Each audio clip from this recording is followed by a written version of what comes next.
जय हिंद मित्रांनो, आपल्या शिवार्थेटी क्लासेस या यूट्यूब चॅनलला मी सर्वांचं स्वागत करतो. आपण या व्हिडिओमध्ये इतिहासातील काही महत्त्वाचे ऑनलाईनर क्वेश्चन पाहणार आहोत, जे आपल्याला हमखास विचारले जातात आणि यापूर्वी विचारलेले आहेत. तर मित्रांनो, आपण हा व्हिडिओ स्किप न करता पहा, जेणेकरून नक्कीच आपल्याला या व्हिडिओचा फायदा होईल. तर पहिला पॉईंट आहे महत्त्वाचा, सातवाहन राजवंशाची राजधानी कोणती होती? तर प्रतिष्ठान. आजचं पैठण जे आहे त्याचं जे काय प्राचीन नाव होतं ते प्रतिष्ठान होतं आणि जिल्हा आहे छत्रपती संभाजीनगर. पुढचा पॉईंट आहे महत्त्वाचा, सातवाहन वंशाचा संस्थापक कोण होता? तर सिमुक. पुढचा पॉईंट आहे गाथा सप्तशती, एक महत्त्वाचा बघा हा ग्रंथ आहे. तर हा ग्रंथ कोणत्या सातवाहन राजाने लिहिला, असा हा प्रश्न आपल्याला या ठिकाणी महत्त्वाचा आहे. तर राजा आहे हल. महत्त्वाचा गाथा सप्तशती, खूप वेळेस प्रश्न आलेला यावरती सुद्धा. कोणत्या राष्ट्रकूट राजाने वेरूळचे जगप्रसिद्ध कैलास मंदिर कोरून घेतले? तर कृष्णदेव पहिला. या ठिकाणी लक्षात घ्या, कैलास मंदिर या संदर्भात प्रश्न विचारलेला आहे परीक्षेमध्ये. तर पुढचा पॉईंट आहे महत्त्वाचा, चालुक्य वंशातील सर्वात पराक्रमी राजा कोणता, ज्याने सम्राट हर्षवर्धनचा पराभव केला? तर दुसरा पुलकेशी हा चालुक्य वंशातील एक पराक्रमी राजा म्हणून ओळखला गेला. वाकाटक घराण्याची राजघराण्याची राजधानी कोणती होती? तर वत्सगुल्म. आता या ठिकाणी वत्सगुल्म याचं जे काय सध्याचं प्रचलित नाव आहे ते वाशिम आहे. म्हणजे वाकाटक घराण्याची एक राजधानी आपल्याला लक्षात घ्यायची आहे, वत्सगुल्म. पुढचा पॉईंट आहे, महाराष्ट्रातील यादवांची राजधानी कुठे होती? तर देवगिरी, दौलताबाद. एक लक्षात घ्या, देवगिरीचा किल्ला जो आहे तो महत्त्वाचा भुईकोट आणि गिरिदुर्ग अशी दोन्ही वैशिष्ट्ये दाखविणारा आपल्या महाराष्ट्रातील एकमेव किल्ला आहे हा महत्त्वाचा. लक्षात घ्या, संभाजीनगर जिल्हा महत्त्वाचा या किल्ल्याच्या संदर्भात. पुढचा पॉईंट आपल्याला विचारला जाईल, अल्लाउद्दीन खिल्जीने देवगिरीवर पहिली स्वारी कोणत्या वर्षी केली? तर 1296. लक्षात असू द्या. त्याच्यानंतर पुढचा पॉईंट आहे, प्रसिद्ध महाकवी कालिदास यांनी मेघदूत काव्याची रचना महाराष्ट्रात कुठे केली होती? तर रामटेक, जिल्हा आहे नागपूर. आणि रामटेक या ठिकाणी कवी कालिदास संस्कृत विद्यापीठसुद्धा आपल्याला पाहायला मिळतं. रामटेक, जिल्हा आहे नागपूर. पुढचा पॉईंट आहे महत्त्वाचा, सिंधू संस्कृतीतील प्रसिद्ध लोथल हे बंदर कोणत्या राज्यात आहे? तर बघा, सिंधू संस्कृतीमधलं किंवा हडप्पा संस्कृतीमधलं एक प्रसिद्ध असणारं हे बंदर म्हणजेच की लक्षात घ्या कोणतं, लोथल हे गुजरात या राज्यामध्ये स्थित असलेलं आपल्याला पाहायला मिळतं. त्याच्यानंतर पुढचा पॉईंट आपल्याला महत्त्वाचा आहे, गौतम बुद्धांनी आपले पहिले प्रवचन कोठे दिले होते? तर IMP प्रश्न असणार आहे. भगवान गौतम बुद्ध यांचं जे काय बघा पहिलं प्रवचन होतं, ज्याला आपण या ठिकाणी धर्मचक्र प्रवर्तन म्हणून सुद्धा ओळखतो या घटनेला. तर हे पहिलं प्रवचन गौतम बुद्ध यांनी सारनाथ या ठिकाणी दिलेलं दिसून येतं आपल्याला. पुढचा पॉईंट आहे, सम्राट अशोकाने कोणत्या बौद्ध भिक्षूच्या प्रभावाखाली येऊन बौद्ध धर्माची दीक्षा घेतली? तर लक्षात घ्या, उपगुप्त. तर एक महत्त्वाची गोष्ट म्हणजेच की सम्राट अशोकाने बौद्ध धर्माचा बघा प्रसारासाठी आपला जे काय मुलगा आहे महेंद्र आणि मुलगी संघमित्रा यांना श्रीलंकेलाही पाठवलेलं आपल्याला पाहायला मिळतं. तर त्याच्यानंतर पुढे जाऊन बघूया आपण, प्रश्न महत्त्वाचा आहे, पाणिनीने जे काही बघा लिहिलेला एक महत्त्वाचा ग्रंथ आहे अष्टाध्यायी. ह्याच्यावरती प्रश्न खूप वेळेस येऊन गेलेला आहे. पाणिनी यांचा ग्रंथ आहे अष्टाध्यायी. या ग्रंथामध्ये कोणत्या विषयावर बघा प्रकाश टाकलेला आहे किंवा हा ग्रंथ कोणत्या विषयावर आधारित आहे? तर संस्कृत व्याकरणाचा हा महत्त्वाचा अष्टाध्यायी ग्रंथ आहे आणि जो कोणी लिहिला तर पाणिनी यांनी लिहिलेला हा ग्रंथ आहे. पुढचा पॉईंट आपल्याला महत्त्वाचा आहे, तारिक ई फिरोजशाही आणि फतवा ई जहांदारी या ग्रंथाचा लेखक कोण? तर जियाउद्दीन बर्नी, असं या ठिकाणी लक्षात घ्यायचं आहे, जियाउद्दीन बर्नी. त्याच्यानंतर आपल्याला पुढचा पॉईंट विचारला जाईल, पानिपतची पहिली लढाई जी की बघा महत्त्वाचं 1526 कोणामध्ये झाली होती? तर ही प्रसिद्ध पानिपतची पहिली लढाई जी की भारताच्या इतिहासामध्ये एक महत्त्वाची लढाई आहे बाबर आणि इब्राहिम लोधी.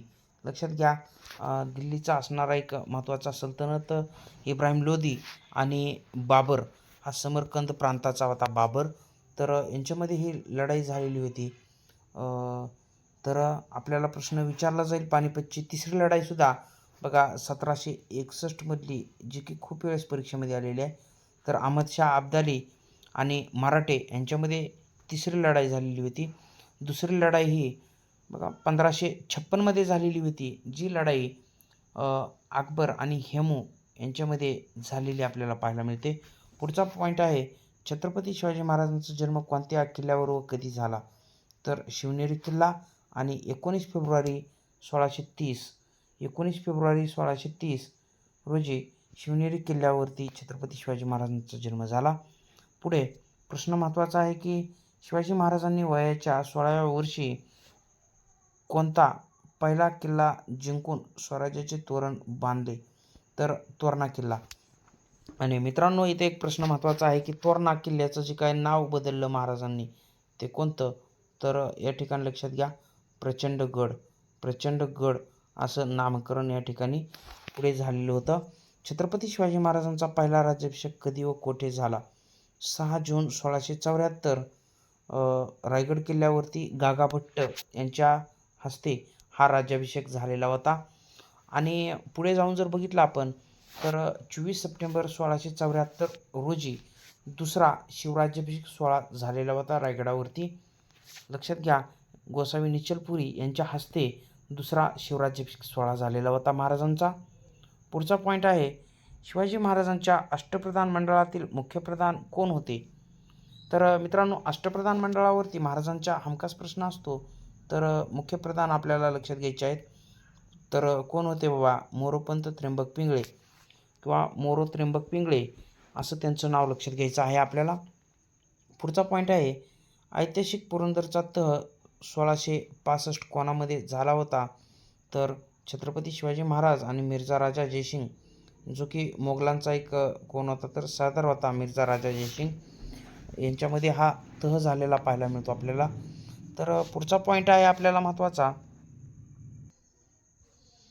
तर या ठिकाणी आपल्याला बघा पुढचा प्रश्न आहे महत्त्वाचा, अफजल खानाचा वध कोणत्या किल्ल्याच्या पायथ्याशी झाला? तर प्रतापगड या किल्ल्याच्या पायथ्याशी झालेला पाहायला मिळतो. आणि जी काय तारीख असणार आहे ती लक्षात घ्या, 10 नोव्हेंबर 1659. 10 नोव्हेंबर 1659च्या दिवशी महत्त्वाचं म्हणजेच की अफजल खानाचा वध लक्षात घ्यायचा आहे.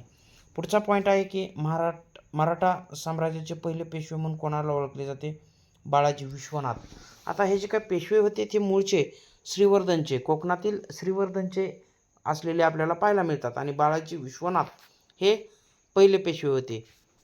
शनिवार वाड्याचे बांधकाम कोणत्या पेशव्यांच्या काळात झाले?